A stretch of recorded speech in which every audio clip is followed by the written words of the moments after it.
इस चर्च के लिए कुछ भी सरप्राइज नहीं है। जो कुछ दुनिया में हो रहा है आपको पहले से बता दिया गया था। ਬੈਂਕਾਂ ਦੇ ਵਿੱਚ ਆਉਣ ਵਾਲੇ ਟਾਈਮ 'ਚ ਪੈਸਾ ਰੱਖਣਾ ਸੇਫ ਨਹੀਂ ਹੋਏਗਾ। ਕਿਸੇ ਨੇ ਸੋਚਿਆ ਨਹੀਂ ਹੋਗਾ ਕਿ ਐਦਾਂ ਦਾ ਮੈਸੇਜ ਵੀ ਚਰਚ ਦੇ ਸਕਦੀ ਹੈ ਕਿ ਆਉਣ ਵਾਲੇ ਟਾਈਮ 'ਚ ਕਰੰਸੀ ਫੇਲ ਹੋਣ ਵਾਲੀ ਹੈ ਔਰ ਉਹ ਲੋਕਾਂ ਨੂੰ ਝਟਕਾ ਲੱਗਣਾ ਜਿਨ੍ਹਾਂ ਦੇ ਸਾਰੇ ਪੈਸੇ ਬੈਂਕ ਦੇ ਵਿੱਚ ਨੇ। ਤੇ ਇੱਕ ਦਿਨ ਬੈਂਕ ਨੇ ਕਹਿਣਾ ਭਾਜੀ ਛੱਡੋ पिछला साडा भी जीरो हो गया, ਤੁਹਾਡਾ भी जीरो है। जब ये शब्द बैंक आप सुनते हैं तो पहला ख्याल क्या आता है? पहला ख्याल आता है भरोसा, और आम आदमी के भरोसे पर पूरा बैंकिंग सिस्टम चलता है। पैसा घर से चोरी ना हो, पैसा सुरक्षित रहे, इसलिए भरोसा किया जाता है बैंक पर।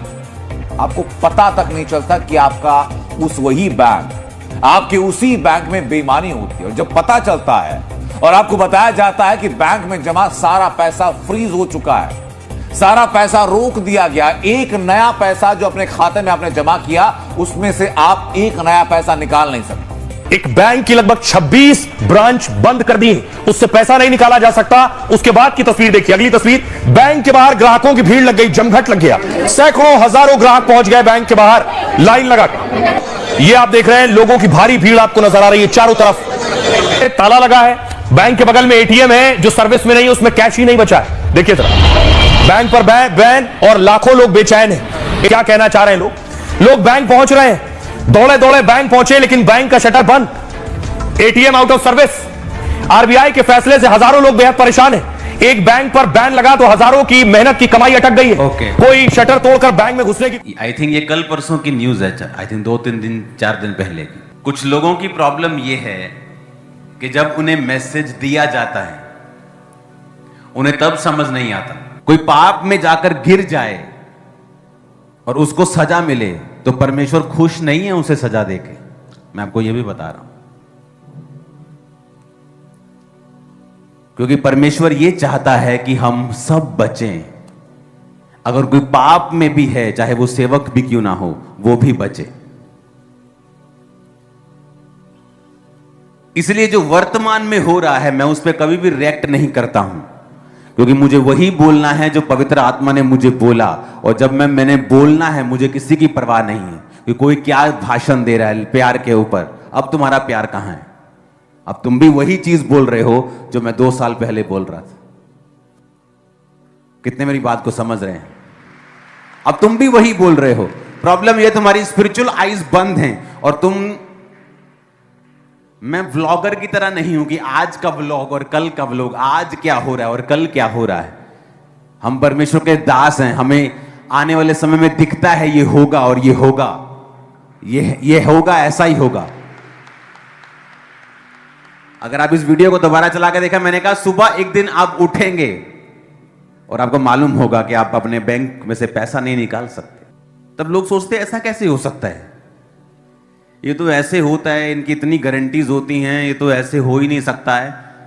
क्योंकि आप, परमेश्वर तब बोलता है जब उसका कोई भी संभावना नहीं होती, ताकि जब पूरा हो, परमेश्वर लोगों को पता हो कि ये कोई डेटा देखकर की गई प्रोफेसी नहीं है। ये तब बोला गया था जब सब कुछ साफ था कि इतनी बारिश होगी, इतनी बारिश होगी कि तेरे को जाने की जगह भी नहीं मिलेगी, भाग जा, अभी इतनी बारिश होगी। वैसा ही हुआ जैसे एलिया ने कहा था। कितने इन बातों को समझ रहे हैं? उसने तब नहीं कहा जब आधे बादल आ गए और सोचा अब बारिश हो सकती है।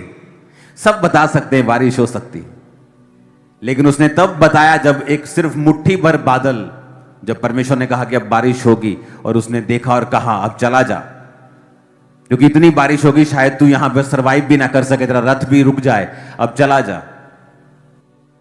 गिरने पर किसी के आनंद मनाते हैं, क्या यह भी शैतानी नहीं है? क्या आपको लगता है कि किसी के गिरने पर परमेश्वर आनंदित होता है, या किसी को सजा देने पर वो आनंदित नहीं होता, वो दुखी होता है? लेकिन अब ये उस बंदे की चॉइस है कि वो कैरेक्टर में ढीला है या कैरेक्टर में सही नहीं है, उसने पवित्रताई को छोड़ दिया है, ये उसकी चॉइस है। परमेश्वर इससे दुखी है और वो चाहता है हर बंदा, हर पास्टर, हर प्रॉफिट, हर अपोस्टल, हर सेवक बचे। वो यही चाहता है। हालेलुया। लेकिन लोग अगुवाई करने वाले भी कई बार अंधे हैं। जब उनको सालों पहले बातें बताई जाती हैं, वो बोलते नहीं, इनमें प्यार नहीं है। अब वही बात तुम बोल रहे हो, अब अपने वचन को मैच कर लो जो तुमने 2 साल पहले कहा था। मैच नहीं होगा तुम्हारा, लेकिन मेरा वही है जो 2 साल पहले भी था और आज भी है। मेरा चेंज नहीं हुआ, तुम्हारे कहने से भी बदला नहीं, लोगों के ओपिनियन से बदला नहीं, क्योंकि आप अगर परमेश्वर के करीब हैं, आपको वो बोलना है और उस पर खड़े रहना होता है जो परमेश्वर ने आपको कहा है। कोई मायने नहीं करता डाटा क्या बोलता है, दुनिया क्या कहती है, लोग क्या कहते हैं, यहां तक कि परिवार भी क्या कहता है। आपको वो कहना है जो परमेश्वर कहते हैं, क्योंकि आप इमीडिएट उसका रिजल्ट क्या आता है, कई बार हम उस पर कॉन्सेंट्रेट करते हैं, लेकिन परमेश्वर का जो दर्शन और उसका विजन और उसकी जो योजना होती है वो लंबे समय के लिए होती है, लास्ट तक, जनरेशन तक होती है। हालेलुया। आपको जितनी इंस्ट्रक्शंस दी गई हैं फाइनेंस के रिगार्डिंग, लाइफ के रिगार्डिंग, आने वाले समय में जो होने वाला है, जो हो रहा है, उसके रिगार्डिंग, अगर आप उन इंस्ट्रक्शंस को फॉलो ही करने लग जाए ना, आपकी लाइफ बेटर के बाद बेटर होगी।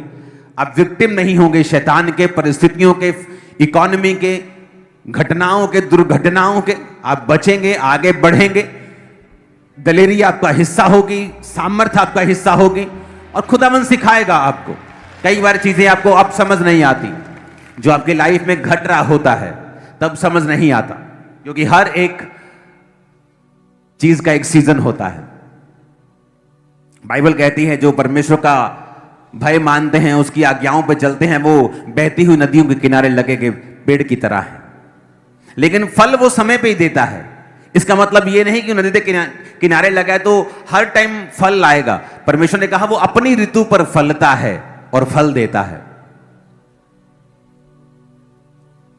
और परीक्षा भी ऐसे ही होती है। अगर आप मसीह में हैं तो ऐसा, इसका मतलब ये नहीं कि हर टाइम आप परीक्षा में रहेंगे, लेकिन एक समय होगा जब आप आनंद मनाते हुए, इंजॉय करते हुए आगे बढ़ते हैं। एक समय होता है जब परीक्षाएं आती हैं। एक समय था जब परीक्षा आई कि जिस बिजनेस की मैं टेस्टिमनी दे रहा हूं, उस बिजनेस पे शैतान ने अटैक किया और उसको तबाह कर दिया। लाखों करोड़ों रुपया हमारी आंखों के ऐसे सामने जला और हम कुछ नहीं कर पाए। शहर में दंगे चल रहे थे, फायर ब्रिगेड्स नहीं आई, जितनी सबमर्सिबल थे ऑन कर दिए, पाइप्स लगा दी, सब कुछ कर लिया, लेकिन वो कुछ नहीं बचा। 95-97% सामान सारा खत्म हो गया था, और वो भी अपने टाइम के पीक, बिजनेस पीक के ऊपर। तो जिस परमेश्वर ने दिया वो ऐसा अलाउ क्यों करेगा कि वो चीज खत्म हो जाए। लेकिन कई बार परमेश्वर आपको परखता है और तब समझ नहीं आता। तब वो समय होता है जब हमें परमेश्वर के वचन को सहारा मानकर चलना होता है कि परमेश्वर कहता है सब बातें मिलकर भलाई को पैदा करती हैं जो मसीह यीशु से प्रेम करते हैं। हो सकता है शायद वो बिजनेस अगर इतना ही ज्यादा ग्रो कर जाता तो मेरी फैमिली शायद कभी भी मसीह में ना आ पाती, या कभी भी सेवकाई में ना आ पाती, या मैं इतनी डेडिकेट तरीके से आगे ना बढ़ पाता। कुछ भी हो सकता था, लेकिन वो एक जरिया था परमेश्वर ने जिसे इस्तेमाल किया, मुझे परखा और मुझे आगे बढ़ाया। और वो साल था 2009 जहां से बड़ी चर्च की नींव पड़ गई थी। चर्च तो चल रही थी 2-4 साल से, लेकिन अब बड़ी चर्च की नींव पड़ गई थी कि हाँ ये चर्च वचन में मजबूत है। ये सिर्फ मिरेकल से और जीसस से और सिर्फ गवाहियों से प्यार नहीं करती, ये परमेश्वर के वचन पे चलने वाली चर्च है। हालेलुया। ऊंची आवाज में हालेलुया खड़काओ जरा। आमीन, आमीन। वो आपको समझाता है पल पल, जब आप उसके साथ सहभागिता रखते हैं, समय बिताते हैं, वचन पे चलना चाहते हैं, पवित्रताई में चलना चाहते हैं, वो आपको गाइड करता है। हालेलुया। प्रकाशित वाक्य 12 उसकी 11 आयत में लिखा है, वो मेमने के लहू के कारण और अपनी गवाही के वचन के कारण उस पर जयवंत हुए और उन्होंने अपने प्राणों को प्रिय ना जाना और यहां तक कि मृत्यु भी सह ली। अगर इसको हम एम्प्लीफाइड बाइबल की है अगर वर्स, तो उसमें पढ़ेंगे, ये एम्पलीफाइड का मतलब है कि इसमें थोड़ा सा लंबी लाइन होती है और इसको थोड़ा सा एक्सप्लेन ज्यादा किया होता है. And they have overcome, conquered him by means of the blood of the lamb and the utterance of their testimony. For they did not love adding to life even when they faced with death, holding their lives cheap till they had to die for their witnessing. कहता holding their lives cheap, अपनी जिंदगी को सस्ता समझने वाले लोग और परमेश्वर के वचन को ऊपर रखने वाले लोग, कहता वो ही शैतान के ऊपर फतह पाएंगे. जो अपने जीवन को क्या समझेंगे? सस्ता. जो अपने जीवन को महंगा समझते हैं, ओ अगर चर्च में गए तो मेरा सरपंच मुझे छोड़ देगा, मेरी पंच की कुर्सी चली जाएगी, मेरे एमएलए साहब नाराज हो जाएंगे और मेरी बुआ नाराज हो जाएगी. अपनी लाइफ को वो चीप नहीं समझते. परमेश्वर कहता जो अपनी लाइफ को होल्डिंग देयर लाइव्स चीप, सस्ता समझते हैं, जो अपनी जिंदगियों को, परमेश्वर ने कहा यीशु के लहू के कारण, गवाही के वचन के कारण, क्योंकि वो अपनी जिंदगियों को सस्ता समझते हैं, और जब परमेश्वर के वचन पे चलने की बारी आती है वो इसको दांव पर भी लगा देते हैं.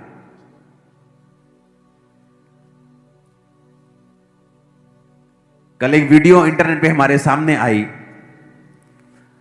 और हम बड़े हैरान थे कि सीरिया, जहां पर क्रिश्चियंस लोगों के सिर काट दिए जाते हैं, ऐसे सिर, आपको पता है ना, पिछले बहुत साल पहले वीडियो वायरल हुई थी जहां सिर काट काट कर टेररिस्ट लोग ऐसे क्रिश्चियंस के ऑरेंज कपड़े डाल डाल के दिखाते थे. वो सीरिया देश था. जब पौलुस जा रहा था दमिश्क के नजदीक तो कलीसिया को सताने के लिए, तो यीशु मसीह वहां प्रकट हुए थे. और जब वो अंधा हो गया था और परमेश्वर ने कहा था अब जा, दमिश्क में वो चला गया और वहां पर एक गली जो सीधी कहलाती है, उस गली का नाम है स्ट्रेट स्ट्रीट, सीधी गली. और वहां पे परमेश्वर ने अपने दास अनन्यास को कहा था कि पौलुस के ऊपर हाथ रख. तो उसने कहा था प्रभु वो तो तेरा विरोधी है. परमेश्वर ने कहा नहीं, वो मेरा चुना हुआ पात्र है, उस पे हाथ रख, वो देखने लगेगा. आज भी वो जगह वहीं मौजूद है, सीरिया में सीधी गली आज भी वहां मौजूद है. अनन्यास का घर, वहां चर्चिस हैं. एक गांव वहां पे है जहां 90% लोग क्रिश्चियन हैं और जीसस क्राइस्ट की भाषा जो यीशु मसीह बोलते थे वहां बोली जाती है सारे विलेजर्स के द्वारा आज भी. और हमने जब वो वीडियो वैसे ही मेरे सामने आ गई, मैंने अपनी वाइफ को दिखाया, मैंने कहा ये देखो कितनी शानदार चीज है. हमने अपने बच्चों को बुला लिया, हमने कहा आओ मैं तुम्हें चीज दिखाऊं एक. वो देखो वही गली जो सीधी कहलाती है, जहां पर पौलुस जब अंधा हो गया था और वहां पर अनन्यास ने उस पर हाथ रखे थे. ये देखो वो गली आज भी वहां मौजूद है. और कोई सोच नहीं सकता कि इतना कट्टर वो मुस्लिम देश है, लेकिन वहां पर 10% क्रिश्चियन लोग हैं और उस गांव में 90% लोग क्रिश्चियन हैं और यीशु मसीह की भाषा बोलते, जो जीसस क्राइस्ट बचपन से बोलते थे. आज भी उसी भाषा में वहां प्रार्थना होती है. एक घर एक चर्च, एक घर एक चर्च, एक घर एक चर्च. इतनी चर्चिस हैं पूरे गांव में.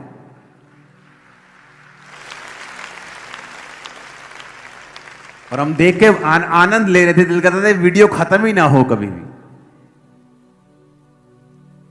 परमेश्वर ने कहा अपनी गवाही के वचन के कारण. मैं प्रार्थना कर रहा था पंजाब के लिए, और जो डिपोर्ट होके लोग वापस आ रहे हैं उनके लिए, उनके परिवारों के लिए. आप जानते परमेश्वर ने मुझे, मैं प्रभु से कह रहा, प्रभु मुझे क्या सोल्यूशन देते हो आप, हम पंजाबियों को क्या करना चाहिए. अगर आप देखो परमेश्वर ने क्या कहा, अगर आप पंजाबी लोगों को देखेंगे, हर बंदे की एक अलग गिफ्ट और कॉलिंग है. अगर आप पंजाबियों को देखेंगे, पंजाबियों में हरियाणवी भी आ जाते हैं, है ना, हिमाचल रीजन के भी लोग, सभी ये पंजाब का हिस्सा थे. तो पंजाबी मतलब सिर्फ पंजाब के लोग नहीं, मतलब हम नॉर्थ इंडियंस में बहुत सारा हिस्सा. अगर आप इनकी बिल्ड को देखेंगे, अगर आप इनके शरीर को देखेंगे, तो ये स्ट्रॉन्ग शरीर के मालिक होते हैं. जीन्स ही ऐसे हैं इनके. अगर आप नोटिस करेंगे इन लोगों को। बॉलीवुड में कौन है सबसे ज्यादा? पंजाबीज। धर्मेंद्र जी, जितेंद्र जी, कौन है? सब लोग पंजाबी लोग हैं।